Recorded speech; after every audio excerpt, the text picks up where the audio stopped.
Hello दोस्तों, मैं हूँ खुशी और मैं अपने यूट्यूब चैनल पे आप सभी का स्वागत करती हूँ। मैं आपको हिंदी का एक कहानी सुना रही हूँ जिसका नाम है सलाम, जो कि बीए के लास्ट ईयर में आपका काम आ सकता है। तो यह सलाम कहानी मैं आपको अभी पढ़ के सुनाती हूँ। पूरी कहानी पार्ट 1 और पार्ट 2 में दिखाया जाएगा। आप आराम से इसे देखें, पढ़ें और समझें। मैं आपको बोल के भी समझा रही हूँ। आप कृपया करके इसे आराम से सुने, समझें। आपको अगर समझ में ना आए या फिर कोई भी प्रॉब्लम हो तो मुझे मैसेज करके या कमेंट करके ज़रूर बताएं, ठीक है। सलाम। शादी के रस्म पूरे होते होते रात के 2 बज गए थे। ज़्यादातर बाराती सो चुके थे। गिने चुने लोग ही दूल्हे के साथ विवाह मंडप में मौजूद थे। कमल उपाध्याय अतिरिक्त उत्साह के हरीश के साथ हर जगह मौजूद था।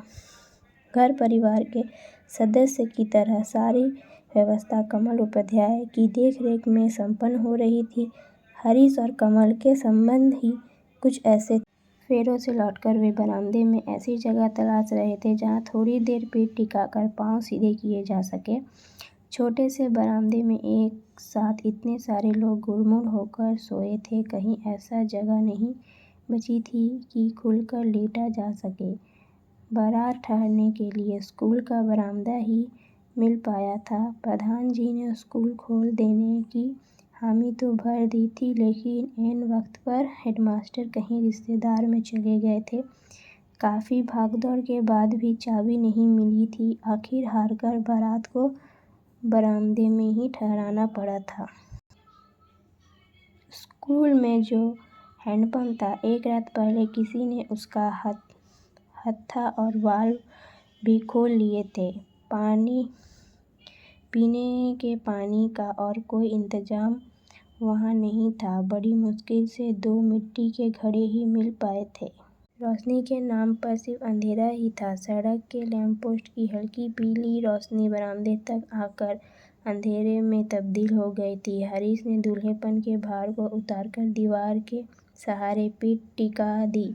कमल के लिए जगह बनाते हुए बोला, थोड़ी देर कमर सीधी कर लो, थक गए होंगे, तुम्हें तो यहाँ काफ़ी अटपटा लग रहा होगा। कमल ने मोजे और जूते सहजते हुए कहा, रात भर की ही तो बात है, किसी तरह गुजर जाएगी। गांव के बारे में सिर्फ पढ़ा था, देख आज ही है। कैसा लग रहा है? हरीश ने कमल को अपनी ओर खींचा। कैसा क्या? हालत दयनीय है। कितना धैर्य है लोगों में। कमल ने गहरी सांस ली। बरामदे के किनारे पर 2 बुजुर्ग अभी तक जगे थे, रुक रुक कर बातचीत कर रहे थे। हरीश और कमल की वार्तालाप सुनकर उनकी ओर मुखाबित हुए।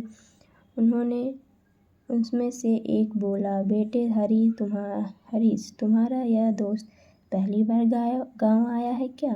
हाँ ताऊ जी, उत्तर कमल ने दिया। कौन बिरादरी हो? बुजुर्ग ने बात आगे बढ़ाई। ताऊ, क्या इतना काफ़ी नहीं है कि मेरा दोस्त है और मेरी बारात में शामिल है? हरीश ने नाराजगी व्यक्त की। बुजुर्ग किसी जमाने में अंग्रेज अफसर से सेवा टहल में थे। जब भी मौका मिलता दिखाने की कोशिश करते।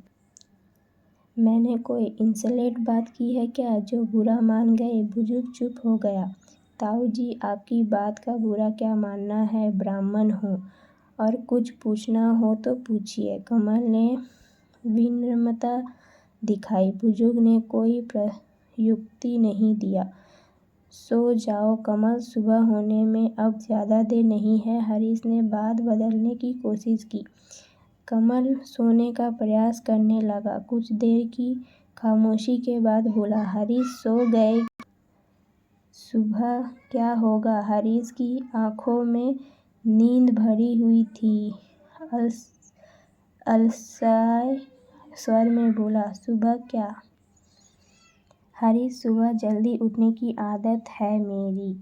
चाहे देर रात 2 बजे सोऊं, नींद 5 बजे ही टूट जाती है। माँ सुबह 5 बजे से ही पूजा पाठ में लग जाती है। उनकी खटर पटर से मैं भी उठ जाता हूँ।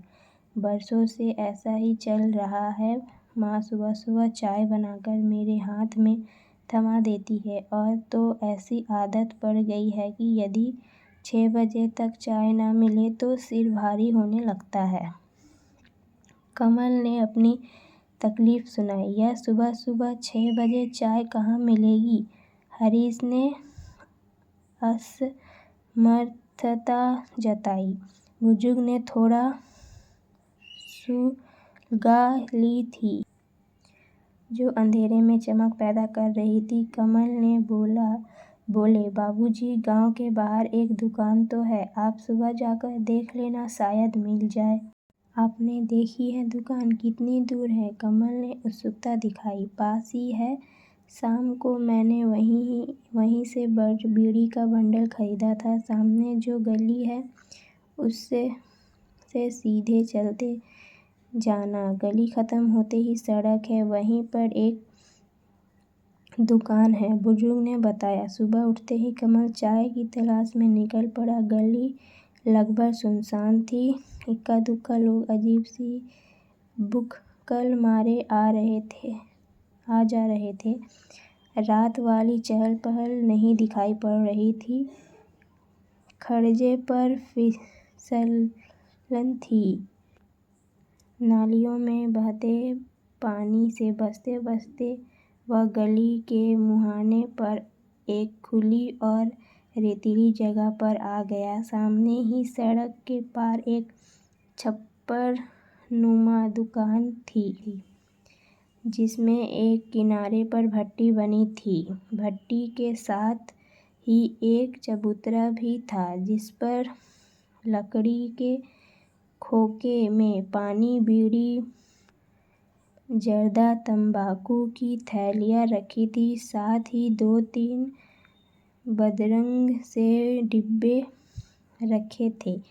भट्टी में सुलगते कोयले से गहरा काला धुआं निकल रहा था जिसका कसैलापन उसने अपने फेफड़ों में महसूस किया। दीवार पर किसी सीने तारिका का अर्धनग्न बंद रंग कैलेंडर टंगा था जो धूल और धुएं के हमलों से मटमैला हो गया था।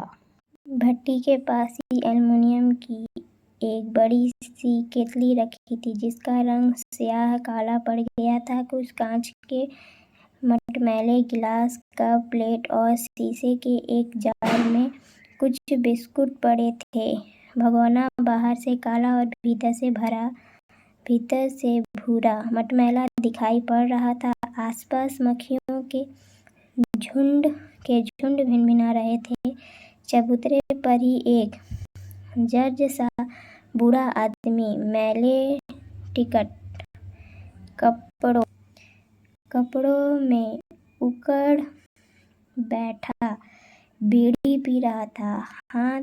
उसके हाथों पैरों की नसें उभरी हुई थी जैसे किसी ने शरीर का मांस उतारकर त्वचा हड्डियों से चिपका दी हो। पास ही एक पुरानी सी बेंच पड़ी थी जिसकी हालत उस बूढ़े आदमी से भी बदतर थी। कमल ने बेंच पर बैठने की कोशिश की। बेंच चरमराई। किसी तरह अपने आप को बेंच पर टिकाकर कमल ने बूढ़े से कहा, चाय मिलेगी? मिलेगी, थोड़ी टेम लगेगी। बूढ़े ने बीड़ी का आखिरी कस खींचा। कमल दुकान से रखी हर चीज़ों को उत्सुकता से देख रहा था। उसके जहन में माँ का ख्याल आ गया। यदि इस समय घर में होता तो माँ गर्मा गर्म चाय लेकर आती। चाय बनाते समय भी माँ कोई न कोई श्लोक दोहराती रहती है। धुएं का झोंका कमल के मुंह और आंखों में भर गया। उसने जेब से रुमाल निकालकर नाक मुंह पर रखा। कड़वाहट उसके भीतर समा गई थी। कितनी देर लग जाएगी चाय में? कमल ने जिज्ञासा की। बस अभी हो जाएगी, भट्टी सुलग रही है। बैठो आप, चाय वाले ने आश्वस्त किया। चाय वाला लोहे के सरिये से भट्टी में कोयले संवारने लगा। नए दिख रहे हो बाबूजी, कहाँ से आए हो? चाय वाले ने बात शुरू की। देहरादून से, कमल ने सहजता से कहा। उसका ध्यान सुलगती भट्टी पर टिका था। देहरादून का नाम सुनकर चाय वाला चौंका। देहरादून से तो कल एक बारात भी आई है, चाय वाले ने प्रश्न की तरह कहा। हाँ, मैं उसी बारात में आया हूँ। वह बारात तो चूहड़ों के घर आई है। चाय वाले ने की जिज्ञासा गोली में बदल चुकी थी। तो क्या हुआ? कमल ने कहा। चाय वाला एकदम चुप हो गया था। उसकी चुप्पी ने कमल को संशय में डाल दिया था। चाय वाले के हाव भाव बदल गए थे। वह भट्टी के पास से हटकर इधर उधर के काम करने लगा था। कभी इधर डिब्बे को उठाकर उधर रख रहा था, कभी मटके से पानी निकालकर कनस्तर में भर रहा था। भट्टी सुलगकर लाल लाल अंगारों में बदल गई थी। अंगारों से लपटें उठ रही थी, लेकिन चाय बनने के आसार दिखाई नहीं पड़ रहे थे। कमल का गला